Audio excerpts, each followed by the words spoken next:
السلام علیکم سامعین محترم، آج میں تمہیں ایک زبردست مجرب عمل بتاتا ہوں، لیکن آپ بھی عمل کرنے کی کوشش کریں اور اس کو آگے شیئر کریں، آپ ثواب بھی حاصل کریں۔ نبی پاک صلی اللہ علیہ وسلم نے ارشاد فرمایا کہ جس آدمی نے روزانہ بلا ناغہ ایک مرتبہ یہ کلمات کہے بطور وظیفہ کے، وہ آدمی مرے گا نہیں یہاں تک کہ جنت میں اپنا مقام دیکھ لے یا اسے دکھا دیا جائے گا۔ یعنی جو شخص روزانہ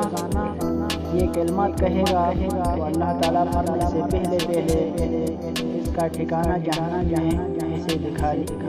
یہ خود دیکھ لے گا یا اسے دکھا دیا جائے گا خواب وغیرہ کے ذریعے سے یا الہام کے ذریعے سے، خواب کے ذریعے سے، مشاہدہ کے ذریعے سے، کسی طریقے سے اللہ تعالیٰ اس کو اپنا جنت کا ٹھکانہ دکھائے گا۔ وہ دعائے کلمات مبارکہ یہ ہیں: سبحان القائم الدائم،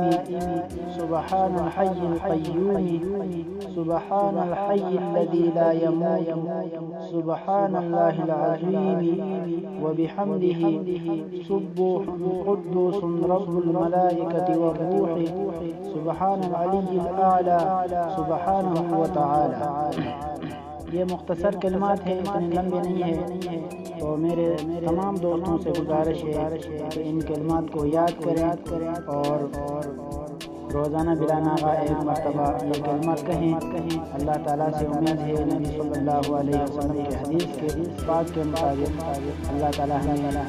جنت میں اپنا ٹھکانہ دکھائے گا، اور اسی طرح اپنے دوسرے اعمال بھی ٹھیک کرنے کی کوشش کریں۔ والسلام۔